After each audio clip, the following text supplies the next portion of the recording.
حسین حسین حسین حسین حسین حسین یا حسین حسین الغریب الغریب الحسین حسین الشہید الشہید الحسین حسین الغریب الغریب الحسین حسین الشہید الشہید الحسین. رب اعوذ بک من همزات الشیاطین واعوذ بک رب یحضرون. بسم اللہ الرحمن الرحیم. الحمد للہ الذی ہدانا لہذا وما كنا لنہتدی لولا ان ہدانا اللہ. لقد جاءت رسل ربنا بالحق والصلاة والسلام علی سید اصل ما فی الوجود سر اللہ کل موجود نقطة دائرة الوجود صاحب لواء الحمد والمقام المحمود سید عین المجدد والمصطفى الامجد وابی القاسم محمد والصلاة والسلام علی آلہ الطیبین الطاہرین المعصومین المظلومین ولعنة الدائمة الباقیة علی اعدائهم اجمعین من الآن الى قیام یوم الدین. اما بعد فقد قال حسین بن علی علیہم الصلاة والسلام الا ان الدعی ابن الدعی قد رکز بین اثنتین بین السلة والذلة وہیہات من الذلة. سرکار سید الشہداء امام حسین علیہ السلام کا یہ گراں بہا قول جس میں آپ ارشاد فرماتے ہیں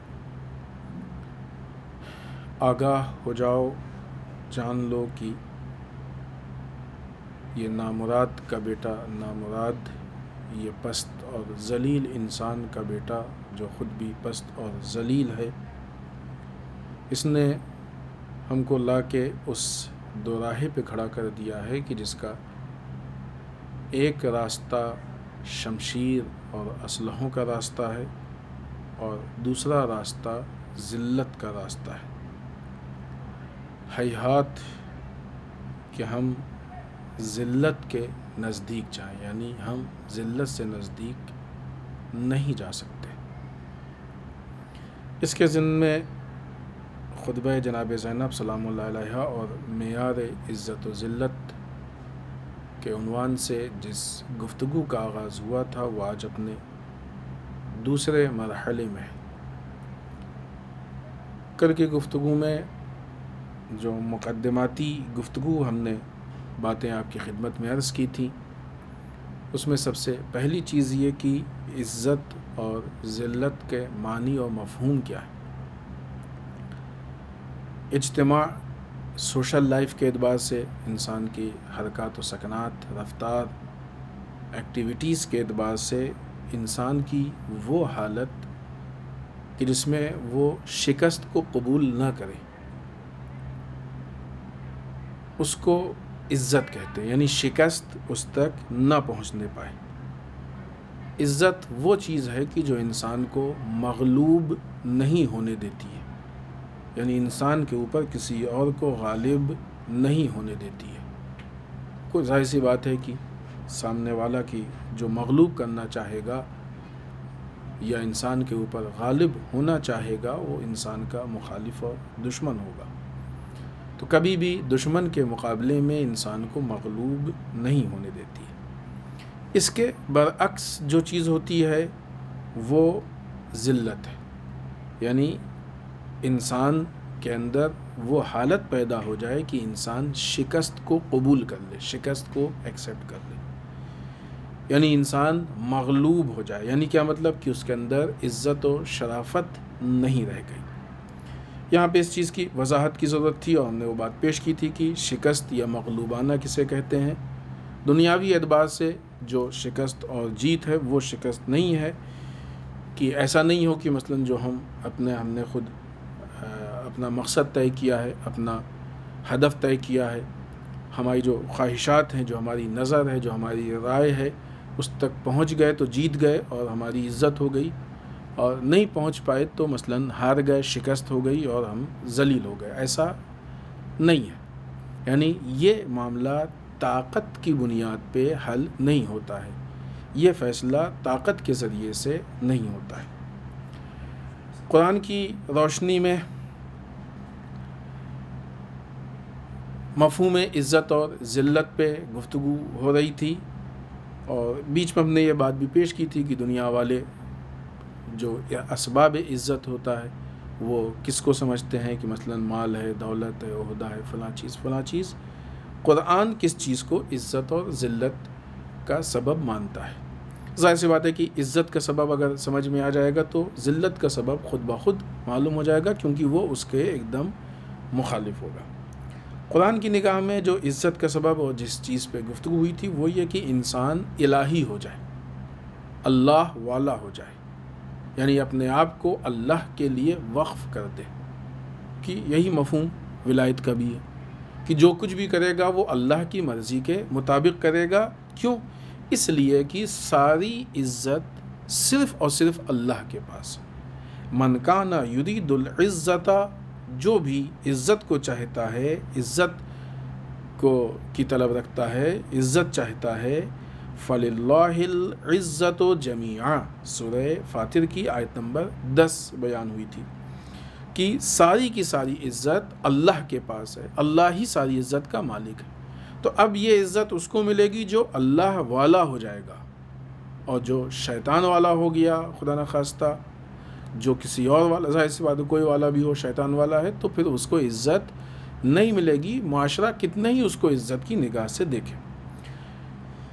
اسی سے پیوستہ اور اسی سے متعلق آج کی گفتگو ہم آگے بڑھائیں گے کہ یہی آیت شریفہ سورہ فاطر کی آیت نمبر 10 کی جس پہ گفتگو چل رہی تھی، کل کی گفتگو میں جو بات چل رہی تھی کہ درواقع عزت کو حاصل کرنے کا جو راز ہے، جو طریقہ ہے، اللہ نے بتایا کس طریقے سے ہم عزت کو حاصل کر سکتے ہیں. کسی حد تک وہ مفہوم واضح ہو گیا کہ عزت کسے کہتے ہیں، لیکن جب اصل گفتگو میں ہم آئیں گے اس تمیدی گفتگو کو پیش کر کے بنیادی باتیں جو عزت سے متعلق ہیں، یعنی سیدہ زینب سلام اللہ علیہا کے خطبے پہ جب گفتگو ہوگی تو پھر وہ عملی اعتبار سے وہ چیز زیادہ ظاہر ہو جائے گی، اور بالخصوص جو موجودہ حالات ہیں جب ان پہ بات ہوگی تو انشاءاللہ اور یہ چیز واضح ہوتی جائے گی.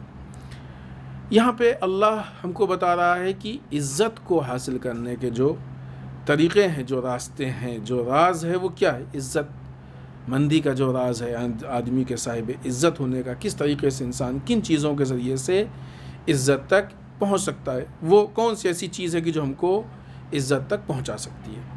پھر وہی قرآن مجید کی سورہ فاطر کی آیت شریفہ جو ہم نے پیش کی تھی کہ اس کے آگے کی بات، الیہ یصعد الکلم الطیب، پاکیزہ طیب کلام، الیہ یصعد کلم الطیب، پاکیزہ اور طیب کلام انسان کو بلندی کی طرف لے کے جاتا ہے، اچھائی کی طرف جاتا ہے. اور والعمل الصالح یرفعہ، اور عمل صالح اس کو بلندی کی طرف لے کے جاتا ہے. پاکیزہ کلام سے مراد یہاں پہ صحیح عقائد لیے گئے ہیں، اور یہ پوری گفتگو ہے کہ صحیح عقائد کس کو کہتے ہیں. نہ یہ کہ وہ عقائد کی جو ہم خود طے کر لیں کہ ہمارا عقیدہ یہ اس پہ بعض موقعوں پہ گفتگو ہو چکی. یہاں پہ ابھی اس گفتگو میں اگر اس بات کو چھیڑیں گے تو ایک دو مجلس اس پہ ہوگی، اور پھر وہ ہم اپنے اصل مطالب کو شاید اتنا نہ بیان کر پائیں، اس لیے ہم اس گفتگو کو یہاں پہ نہیں چھیڑیں گے. صحیح عقائد کا مقصد یہ ہے کہ وہ عقائد نہیں کہ مثلا ہمارا عقیدہ یہ کہتا ہے، ہم نے بچپنے سے یہ دیکھا ہے، ہم نے ہمیشہ سے یہ سنا ہے، ہمارے علاقے میں یہ ہوتا ہے. ان میں سے کوئی بھی چیز صحیح عقیدے کے لیے دلیل نہیں ہو سکتی. صحیح عقیدہ یعنی جو واقعی دلائل، جو الہی دلائل، قرآن و حدیث کی دلیلیں، اہل بیت اطہار علیہم الصلوۃ والسلام کی سیرت، ان کی جو رہنمود اور جو ان کی پیشنہاد ہے، جو باتیں ہیں جو انہوں نے پیش کی ہیں، جو بھی باتیں ہمارے سامنے رکھی ہیں، ان کی روشنی میں جو عقیدہ انسان کے سامنے آتا ہے وہ صحیح عقیدہ. اور اسی طریقے سے عمل الصالح کی بھی وضاحت کی ضرورت ہے کہ عمل صالح کسے کہتے ہیں۔ عمل صالح مطلب ایسا نہیں ہے کہ ہر وہ کام کی جس کو معاشرہ اچھا سمجھتا ہو، نہیں، ہر وہ کام کہ جس کو اس جگہ کے لیے اللہ صحیح سمجھتا ہو، یہ اس جگہ کی قید ضروری ہے، اہم ہے۔ جب وقت ہے نماز کا تو اس وقت نماز عمل صالح، لیکن مثلا میدان کربلا میں اگر جس طریقے سے کوفے میں بیٹھ کے تسبیح و تحلیل، خوب اگر کسی سے پوچھے تسبیح پڑھنا کیسا ہے، عمل صالح ہے کہ نہیں، ہر آدمی کہے گا عمل صالح۔ لیکن سرکار سید الشہداء کے نصرت کے لیے نہ جانے کے لیے اگر تسبیح و تحلیل کو بہانہ بنا لیا جائے تو یہ عمل صالح نہیں ہے۔ جس وقت سرکار سید الشہداء حج کو چھوڑ کے جا رہے تھے تو اس وقت اب یہ لوگ جو حج کر رہے تھے، وارث کعبہ کو چھوڑ کے حج کیسے حج صحیح ہو سکتا ہے؟ تو عمل صالح میں کیا کرنا ہے یہ بھی اہم ہے، اور کب کرنا ہے یہ بھی اہم ہے، دونوں چیزیں اہم ہیں، تب وہ عمل صالح ہوتا ہے۔ لہٰذا صحیح عقیدہ اور عمل صالح یہ دو چیزیں ہیں کہ جو مل کے انسان کو بلندی کی طرف لے کے جاتی ہیں، یعنی کیا مطلب؟ عزت کی طرف لے کے جاتی ہیں۔ یہ عمل صالح ایسا نہیں ہے کہ صرف مسجد میں ہوتا ہے، صرف امام باڑے میں ہوتا ہے، صرف مجلسوں میں ہوتا ہے، صرف محفلوں میں ہوتا ہے، نہیں، انسان کی زندگی میں 24 گھنٹے کے ایک ایک لمحے اور ایک ایک دن انسان کی پوری زندگی کے عمل صالح ہونا چاہیے۔ انسان کوئی بھی کام کرے تو اس کا کام عمل صالح ہی ہو، عمل صالح سے ہٹ کے اس کا کام نہ ہو۔ اب آئیے خود سرکار سید الشہداء کا ایک جملہ ہم بیان کریں آپ کی خدمت میں۔ آپ نے دعائے عرفہ میں جملہ ارشاد فرمایا ہے، اس جہت سے اگر دیکھیں تو یقیناً ہمارے جتنے امام ہیں، ظاہر سی بات ہے ہر امام مطلقاً امام ہے، ہر چیز میں ہمارا امام ہے، تو عزت داروں کا بھی امام ہے، اور در واقع عزت داروں کا ہی امام ہے، اور بالخصوص یہ چیز جس کے لیے بہت بڑی قربانی جو پیش کی ہے وہ سرکار سید الشہداء نے۔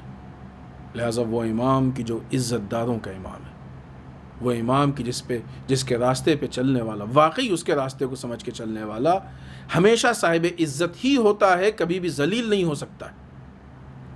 وہ امام کی جو الہی ترین ذات ہے، وہ امام کی جو عشق الہی سے بھرا ہوا ہے، وہ امام کی جس نے اپنے عشق الہی کے ثبوت میں بیش قیمتی قربانیاں دی ہیں، وہ امام کی جس نے اپنی قربانیوں سے یہ ثابت کر دیا کہ اس سے بڑا الہی اور کون ہو سکتا ہے کہ جس نے اللہ کے عشق میں نزدیک ترین افراد کو قربان کر دیا، بڑی بڑی مصیبتوں اور صعوبتوں کو برداشت کیا۔ وہ امام کی جس نے اس راہ عزت پہ چلنے کے لیے، وہ امام کی جس نے اپنے آپ کو ذلت سے بچانے کے لیے اتنی ساری قربانیاں پیش کیں اور اتنی مشقتیں برداشت کیں، وہ امام دعائے عرفہ میں کس وقت؟ جب آپ حج کو چھوڑ کے، حج کو عمرے میں تبدیل کر کے آپ مکہ مکرمہ سے، مکہ معظمہ سے کربلا معلیٰ کی طرف جا رہے ہیں۔ البتہ وہ سفر کوفے کی طرف تھا، لیکن در واقع اس کا اختتام کربلا کی طرف تھا، اس لیے کربلا کہا جاتا ہے۔ امام فرماتے ہیں کہ اے وہ اللہ، اے وہ ہمارا پالنے والا، وہ ہمارا اللہ کی جو خود بلند و بالا اور رفیع مقام کا مالک ہے۔ رفیع مقام یعنی عزت مندی، کہ جو خود صاحب عزت ہے، جو خود مقام عزت کا مالک ہے، وہ اپنے دوستوں، اپنے اولیاء کو اپنی عزت اور اپنے عزیز ہونے کی وجہ سے صاحب عزت کرتا ہے، عزت عطا کرتا ہے۔ امام کہہ رہے ہیں وہ اللہ کہ جو خود صاحب عزت ہے، عزت کا مالک ہے، بلند و بالا مقام کا مالک ہے، وہ اپنے اولیاء کو، اپنے دوستوں کو اپنے عزیز ہونے سے، اپنے صاحب عزت ہونے سے عزت عطا کرتا ہے، اور اس کے مقابلے میں اے وہ اللہ، اے وہ خدا کہ جو ظالم ملوک حکمران کو ان کے گردن میں طوق ذلت کو پہنا دیتا ہے۔ اگر اس کے نظام کے خلاف آ کے ایک حاکم بھی راستہ چلے تو اللہ اس کو ذلیل کر دیتا ہے۔ تو معیار عزت و ذلت یہ نہیں ہے کہ انسان کے پاس حکومت ہے یا انسان اسیری میں ہے۔ یہی کربلا کا فلسفہ ہے کہ جو تخت پہ بیٹھا تھا وہ ذلیل تھا، اور جو ہتکڑی اور بیڑی میں کھڑا ہوا تھا وہ صاحب عزت تھا، مالک اللہ کی طرف سے اس کو عزت عطا کی گئی تھی۔ تو مسئلہ حکومتوں کا اور اقتدار کا نہیں ہے، مسئلہ انسان کے مزاج کا ہے، کردار کا ہے، انسان کے عمل کا ہے۔ کتنا عجیب اور کتنا عظیم جملہ ہے کہ جو دعا عرفہ میں امام فرماتے ہیں۔ لہذا ساری عزت کی جس کا مالک وہ اللہ ہے، اور وہی جس کو چاہتا ہے عطا کرتا ہے۔ قرآن مجید کی ایک آیت شریفہ پھر ہم آپ کی خدمت میں عرض کریں، سورہ آل عمران آیت نمبر 26 ساری عزت اللہ کے ہاتھ میں ہے، اور جس کو اس لائق سمجھتا ہے اس کو دیتا ہے۔ آئیے وہ آیت شریفہ پیش کریں، پھر اس کی وضاحت کریں کہ مثلا اس لائق ہونے کا مطلب کیا ہے۔ قل اللہم مالک الملک، اے میرے حبیب آپ کہہ دیجئے، کیا کہہ دیجئے؟ اللہم، اے میرے اللہ، مالک الملک، تو صاحب اقتدار ہے، تو ہی حقیقی اور واقعی مالک ہے ان ساری چیزوں کا، اس پوری ملکیت کا مالک تو ہے، مالک الملک۔ توتی الملک من یشاء من تشاء، اے میرے اللہ تو جس کو چاہتا ہے اس کو اقتدار دے دیتا ہے، اقتدار عطا کر دیتا ہے۔ وَتَنزِعُ الْمُلْكَ مِمَّن تَشَاءُ، اور جس سے چاہتا ہے اس سے اقتدار کو چھین لیتا ہے، سلب کر لیتا ہے، اقتدار اس کے پاس نہیں رہ جاتا۔ وَتُعِزُّ مَن تَشَاءُ وَتُذِلُّ مَن تَشَاءُ، اے اللہ تو جس کو چاہتا ہے عزت دیتا ہے، اور تو جس کو چاہتا ہے ذلیل کر دیتا ہے۔ بِیَدِکَ الْخَیْرُ، سارا خیر تیرے ہاتھ میں ہے، تیرے علاوہ خیر کہاں ہے؟ سارا خیر تیرے پاس ہے۔ اِنَّکَ عَلیٰ کُلِّ شَیْءٍ قدیر، اے میرے اللہ تو ہر چیز پہ، ہر شے پہ قادر، ہر چیز پہ تو قدرت رکھنے والا ہے۔ یہاں پہ سوال اس بات کا کہ اللہ جس کو چاہتا ہے، چاہنے کا مطلب کیا؟ چاہنے کا مطلب یہ کہ جس انسان کے اندر، ایسا نہیں کہ اللہ یوں ہی ہم لوگوں کو بس فلاں نے آ کے چاپلوسی کر لی تو خوش ہو گئے تو اس کو سب کچھ دے دیا، تو فلاں نے صحیح بات کر دی، ناراض ہو گئے تو جو دیا تھا وہ بھی چھین لیا۔ وہ کہا گیا ہے کہ خود مولا کائنات کا قول ہے، نہج البلاغہ میں، کلمات قصار میں ہے کہ جب دنیا خوش ہوتی ہے دوسرے کی صفات بھی تمہیں دے دے گی، اور جب ناراض ہوگی تو تمہاری اچھائیاں بھی تم سے چھین لے گی۔ تو اس کا مطلب یہ نہیں ہے کہ چاہتا ہے نعوذ باللہ، اللہ کے لیے یہ کلام بھی مناسب نہیں۔ چاہنے کا مطلب یہ کہ اللہ نے انسان کے لیے ایک معیار بنایا ہے، جب انسان اس معیار پہ کھرا اترتا ہے تب اللہ اس کو حکومت بھی دیتا ہے، اور تب اللہ اس کو اقتدار دیتا ہے، تب اللہ اس کو عزت دیتا ہے، جس کو چاہتا ہے دے دیتا ہے۔ علم کے لیے بھی روایات ہیں، البتہ یہ تو آیت کہ علم نور ہے اور اللہ جس کے دلوں میں چاہتا ہے نازل کر دیتا ہے۔ اس کا مطلب یہ کہ جب دل میں وہ صلاحیت پائی جاتی ہے کہ جو علم کو حاصل کرے تو اللہ دیتا ہے اس کو، وہ ہے صلاحیتیں بیان کی گئی ہیں۔ عزت کے لیے بھی وہ جو ہمارے پاس بیک گراؤنڈ ہونا چاہیے، جو ہمارے پاس شرائط ہونے چاہیے، جو بھی اس کے کنڈیشن ہیں، جو شرطیں ہیں، جب ہم اس کو پورا کر لیں گے تو اللہ ہم کو دے گا، حکومت دے گا، عزت دے گا، سب دے گا، لیکن ہم اس پہلے شرط کو پورا کریں، جو شرطیں ہیں اس کی۔ لہٰذا اللہ یہ آیت شریفہ یہ بہت تفصیل سے ان ساری چیزوں کو پیش کر رہی ہے۔ لیکن مسئلہ یہ ہے کہ جو ہماری پریکٹیکل لائف میں جو چیز دکھتی ہے اس کا کہاں تک اس سے تعلق ہے۔ لہٰذا ایک روایت ہے کہ وہ شاید ان بہت سارے مسائل کو بہت آسانی سے حل کر لے، کیونکہ وہ پریکٹیکل اعتبار سے بعض اوقات بعض لوگ کنفیوز ہو جاتے ہیں۔ کسی نے آ کے صادق آل محمد امام جعفر صادق علیہ الصلوۃ والسلام سے سوال کیا کہ آیا بنی امیہ کو حکومت اللہ نے عطا کی تھی؟ سوال بھی ہے اور اعتراض بھی ہے۔ ابھی مسئلہ تو یہی ہے کہ اللہ جس کو چاہتا ہے حکومت عطا کرتا ہے۔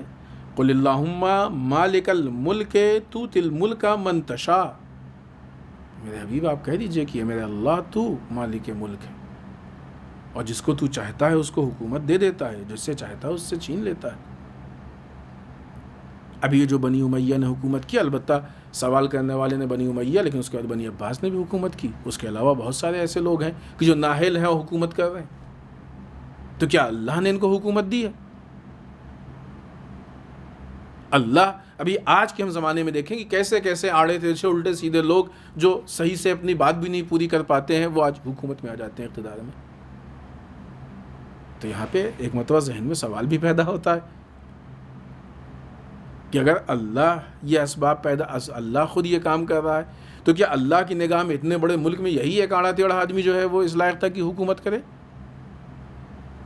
آج ان حالات میں جب کہ عوام ووٹ دیتی ہے تو وہ چھوڑیں وہ لوگ کی جو مثلاً بہت ہی اس قسم کے ہوتے ہیں کہ جو شہرت کی بنیاد پہ کسی کو ووٹ دے دیا، نہیں معلوم کہا جاتا ہے، اگر حقیقت ہے تو افسوس کی بات ہے کہ مثلاً پیسوں کی بنیاد پہ دے دیا یا کسی اور چیز کی چھوٹی موٹی چیزوں سے امپریس ہو کے دے دیا ووٹ۔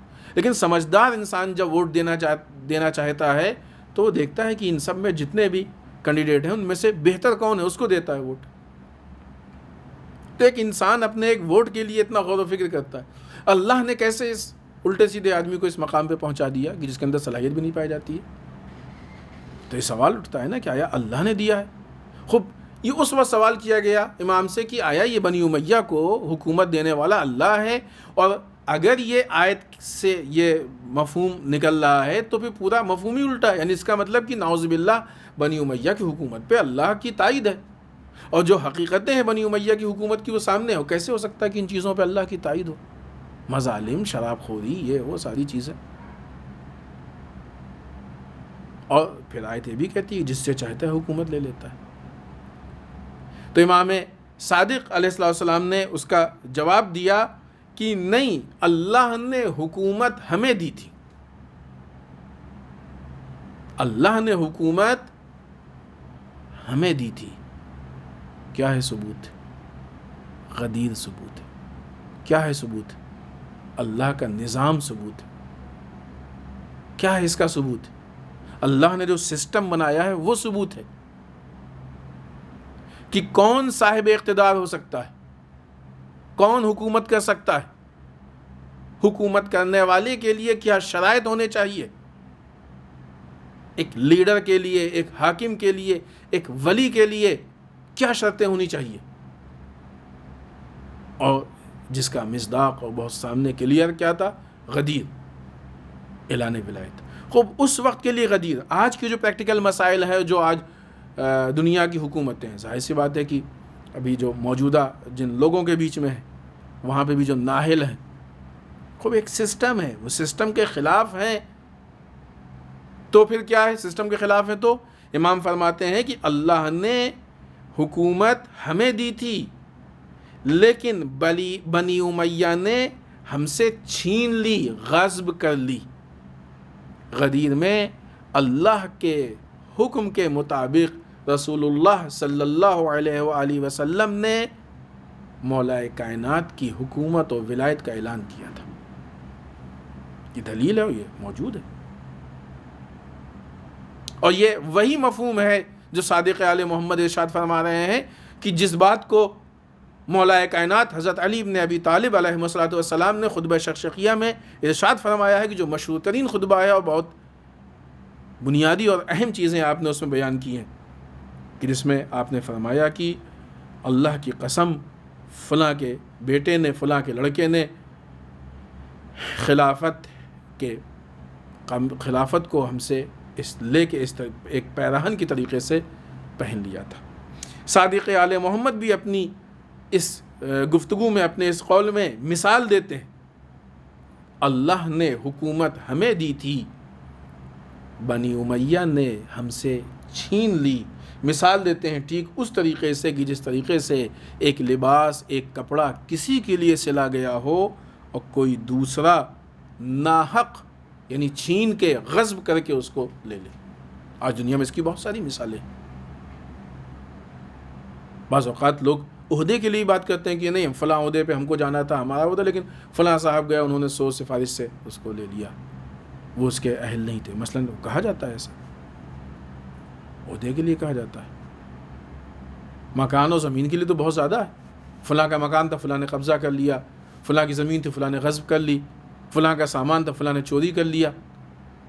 تو اس کا مطلب ہی نہیں کہ جس نے غصب کر لیا اللہ نے اس کو دیا ہے، جس نے چوری کر لیا اللہ نے اس کو دیا ہے، جس نے چھین لیا اللہ نے اس کو دیا ہے. تو اس کا مطلب یہ کہ نعوذ باللہ اللہ چوروں کے ساتھ ہے، اللہ ظالموں کے ساتھ ہے، اللہ غاصبوں کے ساتھ ہے. نہیں،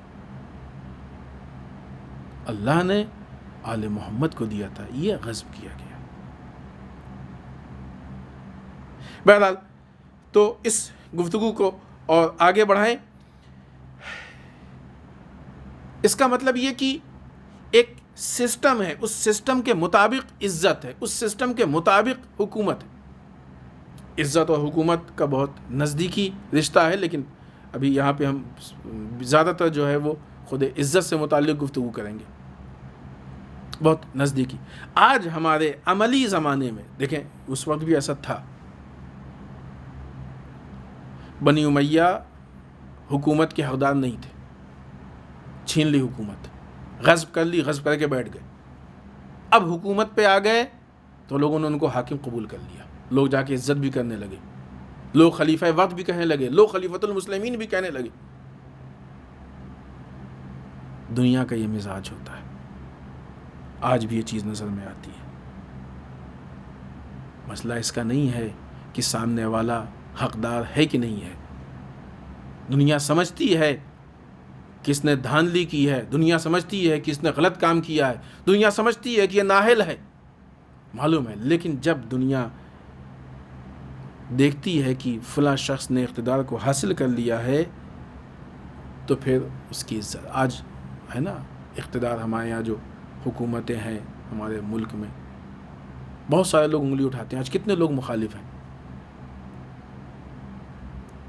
لیکن بہرحال ایسے لوگ ہیں کہ جو ایکسیپٹ کر رہے ہیں. اور مسئلہ اس حکومت اور اقتدار کا نہیں ہے. کوئی بھی چیز ہو، کوئی بھی عہدہ ہو، آج دنیا کا مزاج یہ ہے کہ آپ کسی بھی طریقے سے مثلا چوری چماری بے ایمانی کچھ بھی کر کے بہت دولت اکٹھا کر لیں، تو ایک دولت مندی کی بنیاد پہ جو آدمی امپریس ہوتا ہے وہ امپریس ہوگا. ٹھیک ہے، ابھی کیا کیا جائے ہے، لیکن ہے تو ان کے پاس. یہ پتہ نہیں کیوں لوگ ان چیزوں کو ایکسیپٹ کرنے لگے ہیں، ان جرائم کو، ان خرابیوں کو قبول کرنے لگے. ٹھیک ہے 2 نمبر سے ہی صحیح، لیکن ہے تو اتنا تو آ گیا ہے. حتیٰ عہدہ بھی اگر غلط طریقے سے لیا، ٹھیک ہے معلوم ہے کہ اس کے اہل نہیں ہے، ایسے ویسے گئے بلا وجہ جو ہے وہ اپنے اوپر لگا لیا ہے، تھوپ لیا ہے، لیکن ابھی ہے ٹھیک ہے، ابھی کیا کیا جائے، عزت کرنے لگے ہیں لوگ. در واقع بعنوان صلاحیت دیکھا جائے تو وہ شخص، وہ ذات در واقع اصلاً اس کے لائق نہیں تھا. لیکن یہاں پہ دونوں اعتبار سے گفتگو، اس چیز کو یہیں واضح کر دیں. یہاں پہ حکام کے اعتبار سے بھی گفتگو، اور جو آج کا بہت بڑا مبتلا بہ مسئلہ ہے. اور یہاں پہ یہ طے ہوگا کہ ہماری جو ذمہ داریاں ہیں وہ طے کریں گی کہ ہم صاحب عزت ہیں کہ نہیں. لہٰذا جو حکام ہیں، موجودہ حکام ہیں، چاہے وہ ہمارے ملک ہوں یا باہر کے ہوں، ان سے متعلق اور دینی اعتبار سے بھی گفتگو ہوگی پوری گفتگو میں آخر تک، کیونکہ اس کے بغیر پھر وہ کربلا کی گفتگو ہو ہی نہیں سکتی. کربلا یعنی وقت کے یزید کو للکارنا، کربلا یعنی وقت کے ظلم کے خلاف آواز اٹھانا، کربلا یعنی وقت کے باطل کو منہ توڑ جواب دینا. یہ کربلا کا مفہوم ہے، اور یہی ثانیہ زہرا سلام اللہ علیہ نے کیا، کہ جب انشاءاللہ ان کے خطبے کی گفتگو میں آئیں گے تو یہ پہلو بھی گفتگو میں رہے گا. تو جو مذہبی عہدے اور مذہبی گفتگو ہے وہ بھی ہوگی انشاءاللہ، اور حکام کے اعتبار سے بھی ہوگی. آج آپ دیکھیں کہ پوری دنیا میں چاہے UN ہو، چاہے ایلومیناٹی ہو، بہت سی جگہوں پہ یہ نظر آتا ہے کہ مثلاً یہ اس کے مستحق یا حقدار نہیں تھے، لیکن زبردستی چال فریب اور دھاندلی کے ذریعے سے اس کو جو ہے وہ حاصل کر رہے ہیں. اور اس کی بہت ہی واضح مثال خود اسرائیل کا وجود ہے. آیا اس خطے پہ کہ جو در واقع فلسطین ہے، کہ جہاں پہ غاصبانہ طریقے سے اسرائیل کو بنایا گیا ہے، اس خطے پہ اقتدار کا حق فلسطینیوں کو ہے یا زائونزم کو ہے؟ سب کو معلوم ہے کہ زائونزم کا اصلاً کوئی وجود نہیں تھا، اسرائیل کا کوئی وجود نہیں تھا وہاں پہ.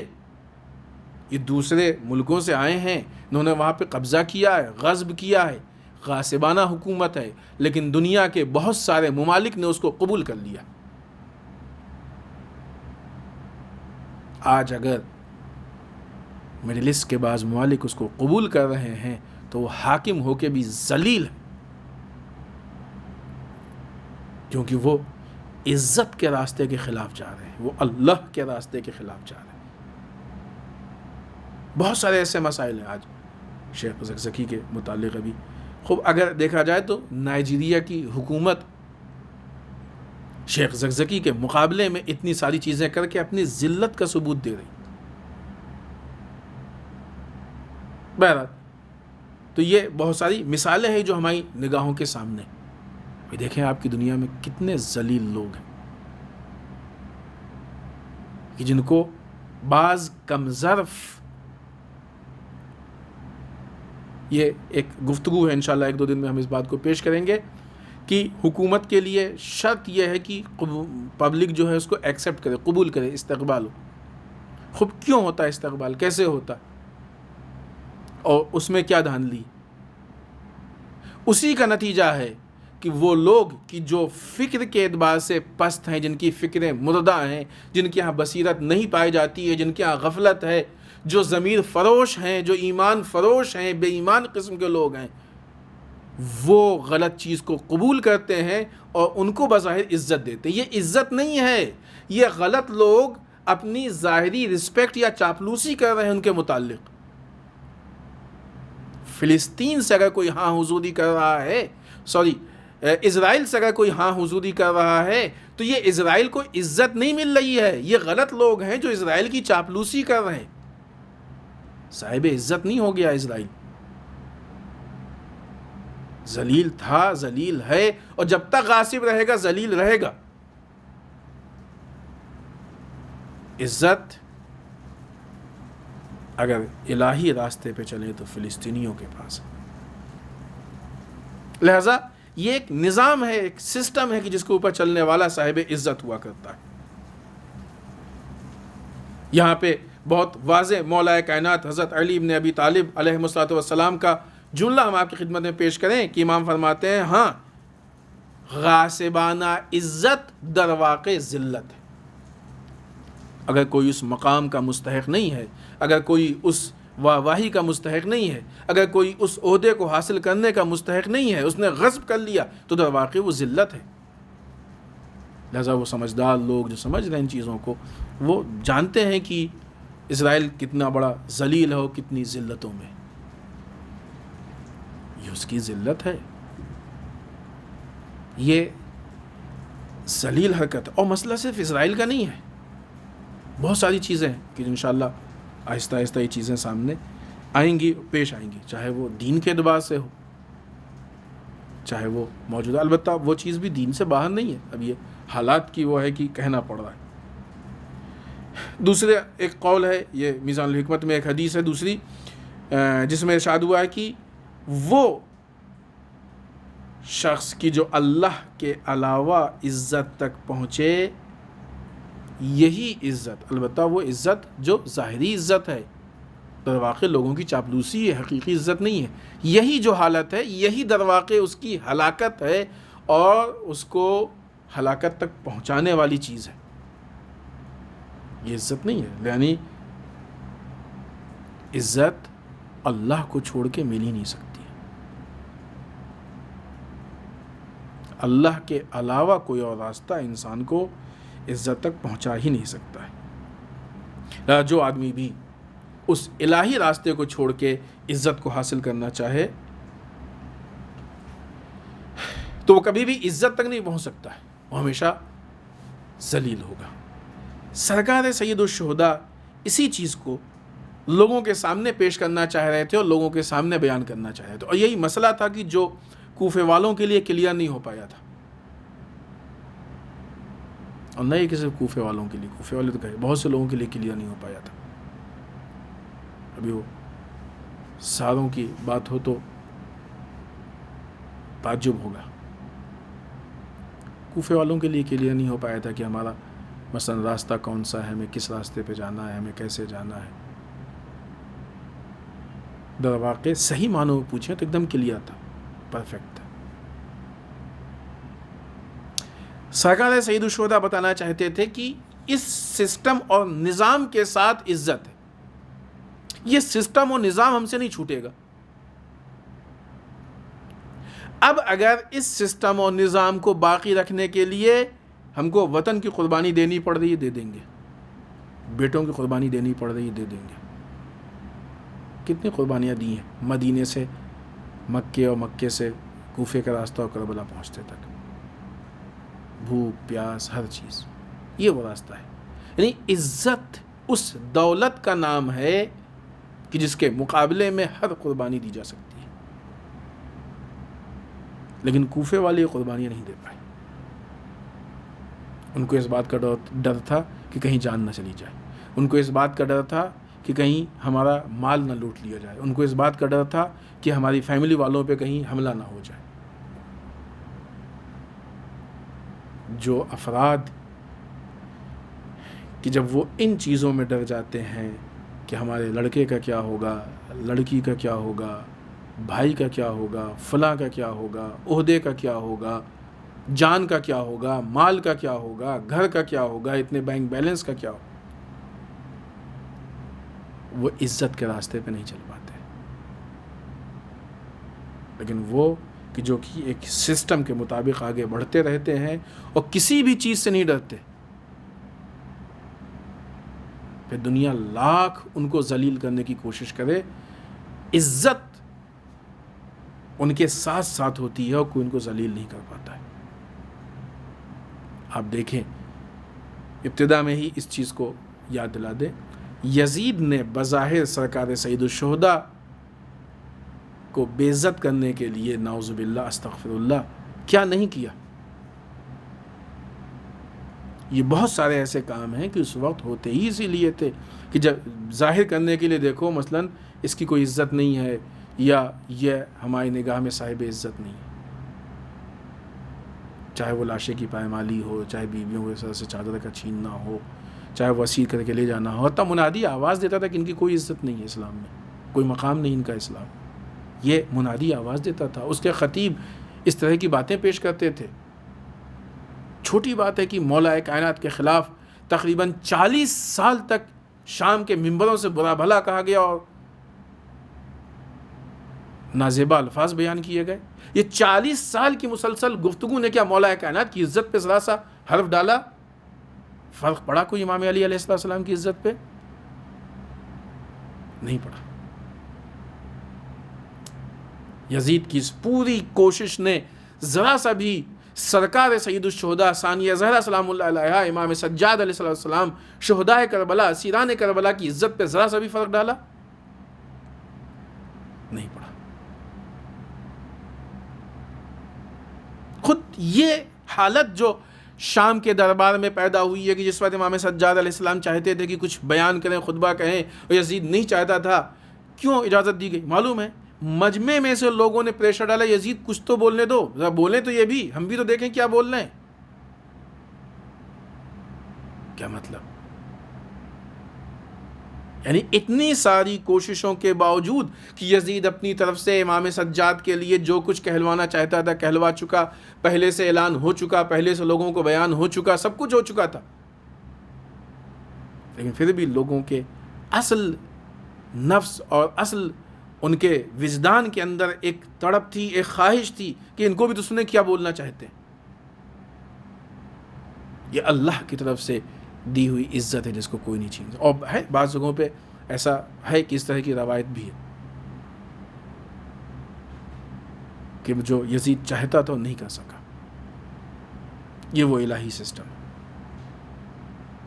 پھر وہ الہی نظام کہ ایک خطبے نے، ابھی پھر ہم بار بار وہ بات ہو رہی کہ جناب زینب سلام اللہ علیہ کا خطبہ، اور آپ سے بھی تاکید کریں، پڑھیں، حتماً پڑھیں اس خطبے کو، دیکھیں کہ وہ خطبہ کتنا شجاعانہ اور کتنا بے مثال خطبہ ہے کہ جس وقت ثانیہ زہرا سلام اللہ علیہ نے خطبہ ارشاد فرمایا۔ وہ خطبے کا لہجہ بتا رہا ہے کہ خطبہ کہنے والی خاتون صاحب عزت ہے، اور جس کے متعلق گفتگو ہو رہا اس سے بڑا ذلیل انسان کوئی نہیں۔ لہذا یہ اقتدار، مال، دولت، دنیاوی چکا چوند، دنیاوی چمک، ان ساری چیزوں کے ذریعے سے کچھ دن تک لوگوں کو بیوقوف تو بنایا جا سکتا ہے۔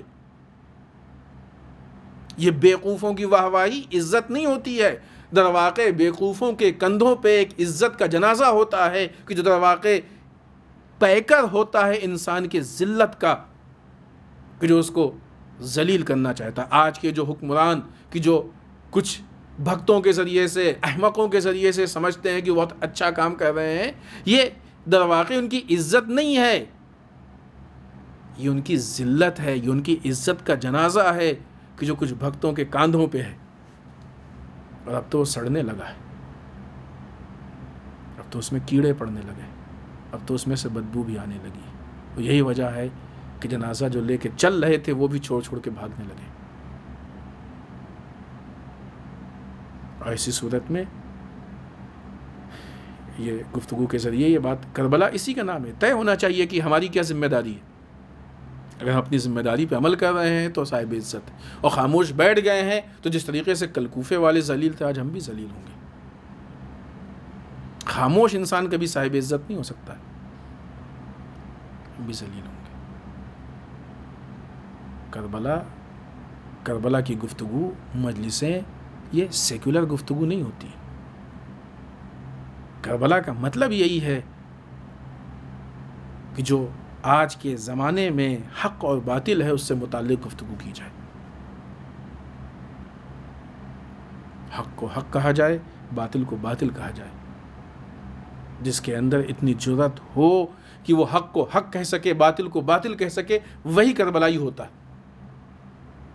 اور خاص کر کے یہ ماحول، یہ ایک جملہ یہ بھی ذہن میں رہے، بہت ساری پوائنٹ ہیں کہ جو ذہن میں رہے، اس کے ساتھ ہم اس گفتگو میں آگے بڑھیں تو زیادہ ہم اس سے فائدہ اٹھا سکتے ہیں، یعنی اپنی ذمہ داریوں کو محسوس کر سکتے ہیں۔ اس میں سے ایک پوائنٹ یہ کہ ایسا نہیں ہے کہ ساری باتیں صرف داستان ہیں اور ہم کو سن لینا ہے اور سن کے یہ طے کرنا ہے صحیح غلط، نہیں۔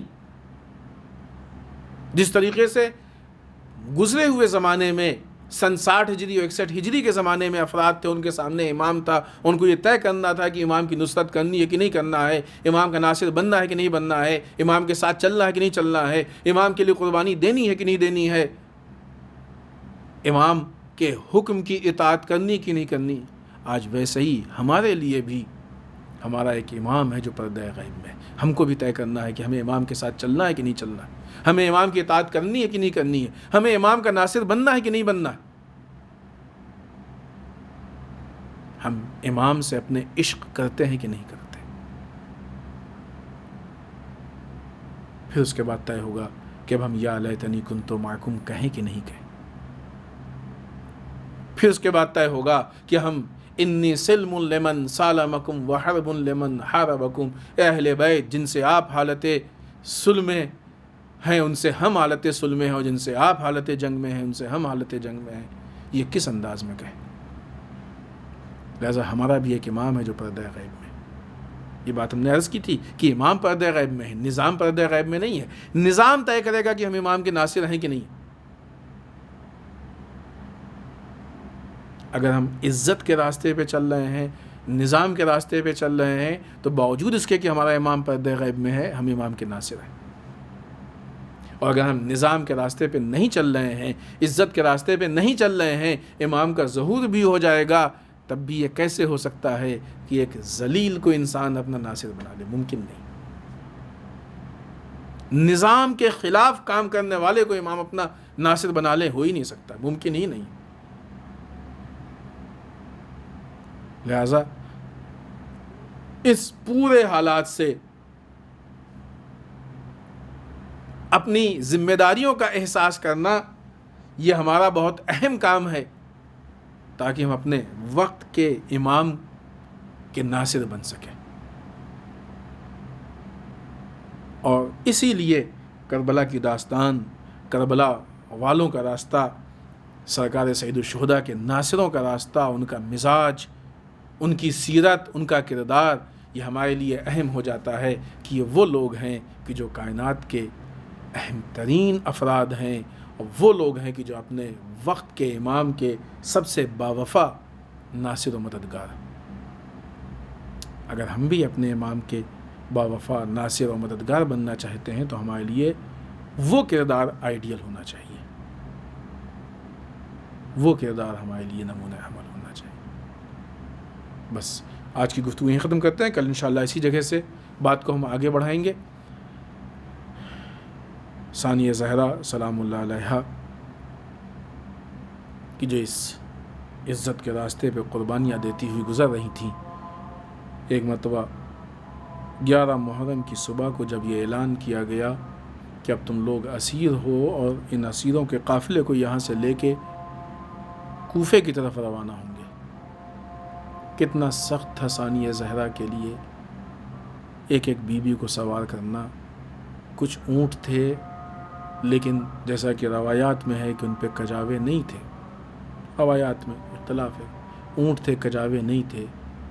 کچھ اونٹ تھے کہ جن کے اوپر محمل نہیں تھی، پردے کا انتظام نہیں تھا، اور سب تو سب وہ جوان نہیں تھے کہ جو بڑھ کے سوار کرتے تھے۔ جس وقت یہ قافلہ مدینے سے روانہ ہو رہا تھا، راوی لکھتا ہے کہ ہم مدینے پہنچے، دیکھا کہ مدینے میں لوگ نظر نہیں آ رہے ہیں۔ کسی سے پوچھا، جب کوئی دکھا پوچھا تو معلوم یہ ہوا کہ سارے اہل مدینہ محلہ بنی ہاشم میں جمع ہیں، اس لیے کہ امام حسین علیہ السلام کو رخصت کرنے گئے۔ وہ راوی کہتا ہے کہ ہم محلہ بنی ہاشم پہنچے، کیا دیکھا کہ سارے اہل مدینہ جمع ہیں، سرکار سید الشہداء بیچ میں کرسی پہ بیٹھے ہیں، کچھ جوان ہیں کہ جو آس پاس کھڑے ہوئے ہیں، بیویاں نکل رہی ہیں۔ ایک مرتبہ ایک بیوی نکلتی ہے، منادی آواز دیتا ہے، نامحرموں اپنی نگاہوں کو جھکا لو، دور ہو جاؤ، فلاں خاتون نکل رہی ہیں، فلاں بیوی نکل رہی ہیں۔ ان سے متعلق جو جوان ہوتے ہیں محرم، وہ آگے بڑھ کے سہارا دیتے ہیں، کوئی محمل کا پردہ اٹھاتا ہے، کوئی بیٹھ جاتا ہے تاکہ زانو پہ پیر رکھ کے محمل پہ سوار ہو جائیں، کوئی بڑھ کے بازو کو پکڑ کے سہارا دیتا ہے۔ اس احترام سے، اس اہتمام سے، کس شان سے سوار کیا جا رہا تھا۔ ایک ایک بیوی نکلتی تھی اور بڑے اہتمام سے سوار کیا جاتا تھا، محمل کے پردے کو گرا دیا جاتا تھا۔ آخر میں ایک راوی کہتا ہے کہ منادی نے آواز دی، اے نامحرموں یہاں سے دور ہو جاؤ، اس لیے کہ اب ثانیہ زہرا جناب زینب کبریٰ نکل رہی ہیں۔ راوی کہتا ہے کہ حسین خود اپنی کرسی سے بلند ہو گئے، ایک طرف سے عباس آگے بڑھے، علی اکبر آگے بڑھے، اونو محمد آگے بڑھے، جناب زینب کبریٰ نکلی، بڑے احترام سے ان کو محمل میں سوار کیا گیا۔ چاروں طرف سے جوانوں کا مجمع تھا، کسی نے بڑھ کے محمل کو پکڑا، کسی نے جناب زینب کو سہارا دیا۔ وہی زینب آج 11 محرم کو ایک مرتبہ میدان کربلا میں یک و تنہا کھڑی ہے۔ عجب نہیں کہ نظر گھما کے دیکھا ہو، اے بھیا عباس اب کیسے سوار ہوگی زینب، اے علی اکبر کیا زینب کو سوار کرنے نہیں آؤ گے؟ عجیب منظر تھا کہ وہ زینب جو اتنے اہتمام سے سوار کرائی گئی تھی، آج زینب کو تنہا سوار ہونا تھا۔ لیکن ہاں عزیزان محترم، یہ وہ زینب کی تحریک تھی، یہ وہ راستہ تھا کہ جس کے راستے کی ہر قربانی زینب نے بہت آسانی سے قبول کیا۔ کسی کو احساس بھی نہیں ہونے دیا کہ زینب کن مشکل مراحل سے گزر رہی ہے۔ ایک ایک بیوی کو سوار کیا، خود جناب زینب سوار ہوئیں، قافلہ آگے بڑھا، اس جگہ سے قافلے کو لے جایا گیا جہاں شہداء کے جنازے پڑے ہوئے تھے۔ ایک مرتبہ بیویوں نے شہداء سے خدا حافظی کی اور کوفے کی طرف یہ قافلہ آگے بڑھ رہا ہے۔ بہت سخت تھا زینب کے لیے کہ بھائی کا جنازہ بے گور و کفن پڑا ہے، بیٹوں کا جنازہ بے گور و کفن پڑا ہے، علی اکبر کا جنازہ بے گور و کفن پڑا ہے، عباس کا جنازہ بے گور و کفن پڑا ہے۔ زینب یہاں سے جا رہی ہے، اور جب کسی کی موت ہوتی ہے تو لوگ پردیس سے آتے ہیں تاکہ تکفین و تدفین ہو۔ آج زینب بغیر جنازوں کو دفن کیے جا رہی ہے، لیکن ہائے زینب کا مشن اتنا اہم ہے، یہ عزت کا راستہ اتنا سخت ہے کہ جس میں ہر قدم پہ قربانی ہے۔ زینب نے یہ حسین قربانی، اتنی عظیم قربانی دی تاکہ اسی بھائی کے مشن کو پورا کر سکے۔ انا للہ و انا الیہ راجعون، بذنب قضاہ و تسلیما لامرہ۔